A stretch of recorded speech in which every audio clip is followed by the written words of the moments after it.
Hello followers, and welcome to another video exploring Kansas, and in particular the Santa Fe Trail, because this part of Kansas is full of things about the Santa Fe Trail. So our first stop today is going to be Pawnee Rock, and our second stop will be Fort Larned, which is a military fort. I am clarifying that because one of our other stops that I've done on the Santa Fe Trail, which I'll post above, whichever corner, was Bent's Old Fort, which was a non-military fort. It was actually like privately owned, I think. Anyway, that one was non-military, but that's not the norm. I'm not gonna say all of the forts are, but most of them, Fort Larned, Fort Dodge, all of those were military. So let's go see Pawnee Rock, and then we'll head on to Fort Larned.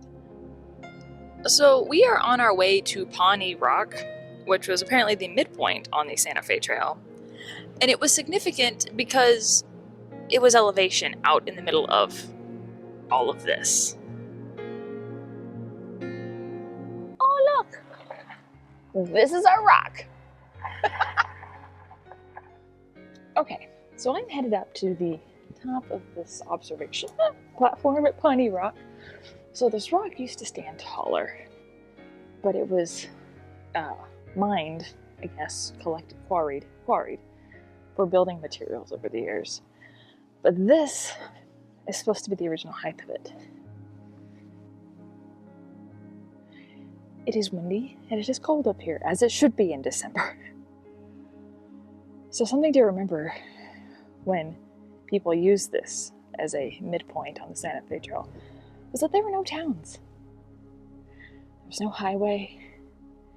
There was just fields, grass, and roaming bison. And now there's highways and very loud snow geese. And a town. But it's fascinating. This is a great little bit of history.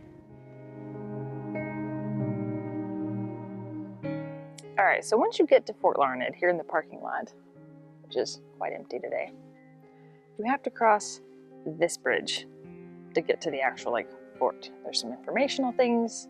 There's a community wheelchair. I kind of love that because I'm all for anyone being able to go wherever.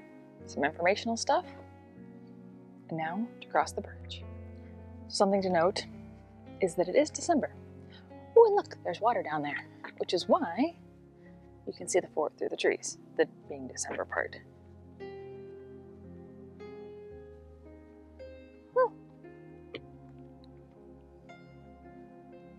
Alright, and here, coming up, is our first full view of Fort Larned. And no, there's no wall around it. Honestly, because wood is hard to come by out here. Or was at the time. And so they didn't build stockades. Oh! Let's see if I can zoom in a little bit. You guys are going to get more views here in a little bit, but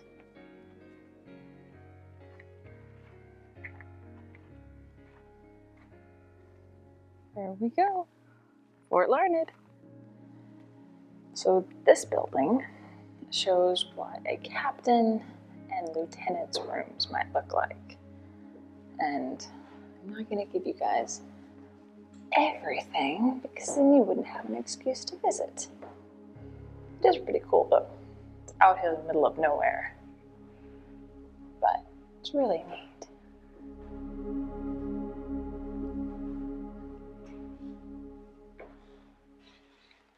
This was supposedly a recreation of the camp physicians' rooms. Yeah, definitely had some interesting things in here.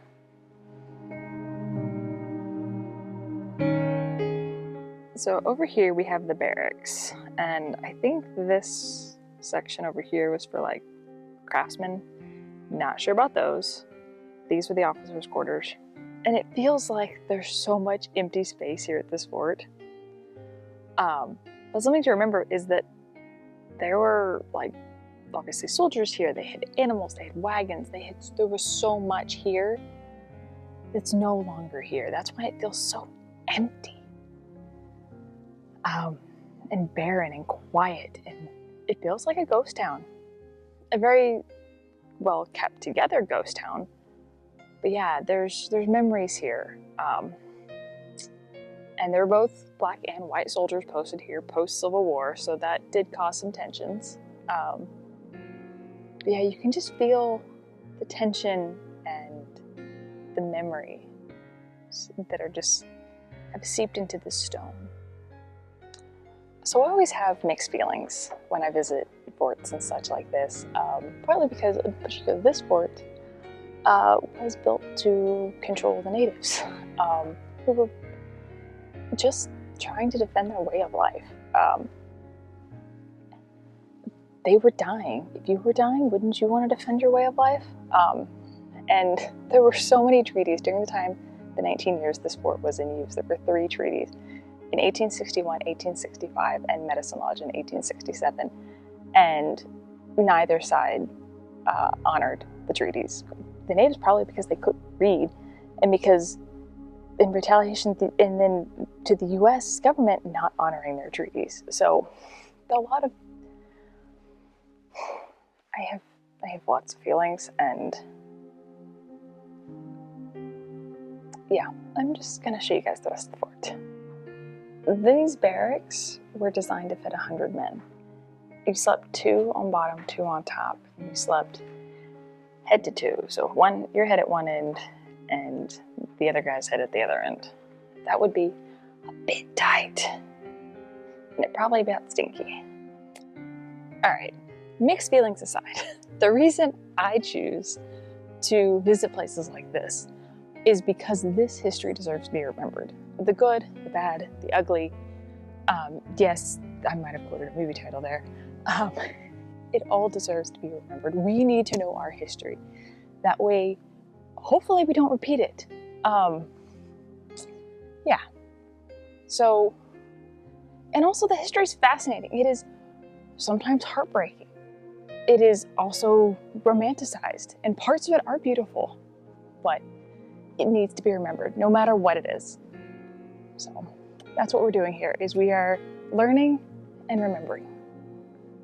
All right, so if you're curious, a little bit of the map where Fort Larned sits on the map of the Santa Fe Trail is we had Pawnee Rock, which is the halfway point, and then now we're at Fort Larned, which is about 8 miles away, maybe a little bit more. Then you get Fort Dodge, which is now Dodge City. Then you get to Cimarron. And Cimarron is where the trail splits. You can go the mountain route or the Cimarron route. The mountain route was longer, but it ran along the Arkansas, and there was access to water, so it was safer. It eventually hit Bent's Old Fort, which we have been to. I'll link the video. And you went the Cimarron route. There was less water, but it was shorter. But you hit Wagon Bed Springs and the Cimarron River. Eventually, there was no water until you got to the Cimarron. So, and I will link in the description the time we went to Wagon Bed Springs. So, and then eventually both routes met up at Fort Union in New Mexico before heading on to Santa Fe. Something I don't know if I've said, this is a National Historic Site. So according to the park ranger, this building is a guardhouse, I believe, and it is the only reconstruction on the property. Everything else is original, which is really cool. But even reconstructions have their place. Like almost all of Bent's Old Fort is a reconstruction based off a first-person account, but it is a reconstruction. So let's check out this building.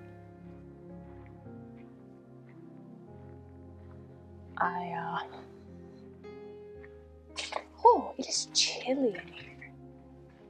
Huh. That's weird. There's a door in the floor. Why is there a door in the floor? You know what? I'll ask. Maybe. But alright.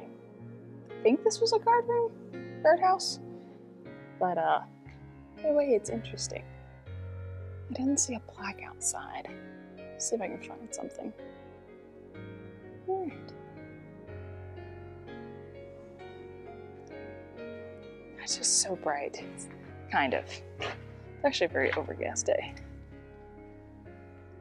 Also, over there is the cemetery. I did go visit it. I didn't really record over there. It just didn't feel right. The graves left are of civilians and of a native, the only Native American to die at the fort. The soldiers that died here were relocated to Fort. It's on the east side of Kansas. I can't remember off the top of my head. I will put it on the bottom of the screen here. Fun fact I just learned, this schoolroom, while used to teach children, was also used to teach soldiers to read and write, because it was not a requirement at the time in the 1800s. So yeah, there was also not a particular teacher, so it was like the lives of the enlisted men or a sergeant, sometimes a traveling chaplain. Well, yeah, fun facts. All right, if you took the Santa Fe Trail, you started here or here. We started here today at Pawnee Rock. Now we're here. You would go to Fort Dodge, which I've been to Dodge City. Cimarron here splits, and you could go the mountain route. We've been to Bent's Old Fort. Or you come down here to the Cimarron route. I'm not sure where the Wagon Bed Springs is, but right here. And then they came down here, and they met around Fort Union, and then went on to Santa Fe. Yeah, it's a long dang way, and you were slow. All right, honey, what did you think about Fort Larned? Very interesting for a big square, really. But no, seriously, very interesting, and I'm like you. There's mixed feelings as to why it needed to be there in the first place, but keeping it here, I don't think is mixed feelings at all, as long as we acknowledge the difficult past associated with the fort and treatment of Native Americans, etc. And it's important to visit and to learn about. But they've done a great job at preserving the fort, and it's big, but it's really not an overload of information. And so it's a really fantastic place to visit. All right. Mixed feelings aside, there's a lot of really great history here at Fort Larned. It is kind of out of the way. It's in the middle of nowhere. Kansas actually has a lot of great things to see. Most of them are in the middle of nowhere. It just is the nature of the state. That being said, I'm really glad we got to come here. I'm really glad we got to go to Pawnee Rock. There's so much history of this country and of the fortitude of the people, both of the settlers and the natives, the black soldiers working to gain just acceptance. Like, there's so much here. There's so much to learn out in these far off places. So you definitely should come for a visit if you enjoy U.S. history, if you enjoy the Santa Fe Trail, if you enjoy history of the native peoples, the native tribes here. And just, you just should come, because our history is important. You should also come to support the National Park Service, National Historic Sites. It is free to visit. I did buy some books. I'll show you guys here about. I'll put him here, this video somewhere. But yeah, this has been a good historical visit, and I will see you guys in the next video. Make sure to like, follow, subscribe. Yeah, and enjoy your history. All right, since I have been to a variety of Santa Fe Trail locations, I decided to finally pick up a couple of books. And when I was talking to the park ranger at Fort Larned, I asked for primary sources. So I have a couple here. Or stuff that reference primary sources. Obviously, these are not originals. So this one was actually published originally in 1859. Yeah. And it was published by an Army captain, Captain Rudolph Marcy. And it's about how to travel the established route. So Santa Fe Trail, Oregon Trail, I know there are others, and I can't remember off the top of my head. So it's definitely a product of its time.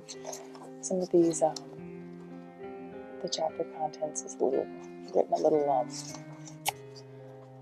let's just say it's not polite. That being said, it is written by someone that traveled these trails, so I'm excited to go through and see what they have to say, especially that stuff that I kind of know about. Like, there's some stuff in here about horses and such, and selecting them, and so I'm just kind of curious, how that kind of train of thought has changed. Anyway, so that's book one. Again, not specifically about the Santa Fe Trail, but tips on traveling the established trails. This one is a collection of essentially journal entries. So these are first-person points of views. Obviously, the author writes, so here's who they're by, and they're like by normal people, not anyone that's particularly like special, except for maybe this one. He was a consul to Mexico from the U.S. Everything here in italics is the author's notes. He's got a ton of sources, because sources matter. And then here, when the copy turns non-italic, this is where the actual account starts. So I've obviously started reading this one. I've started flipping through this one. I probably won't really review them, but they are just resources on what these trails were like. I'm definitely excited to get through these. There's maps.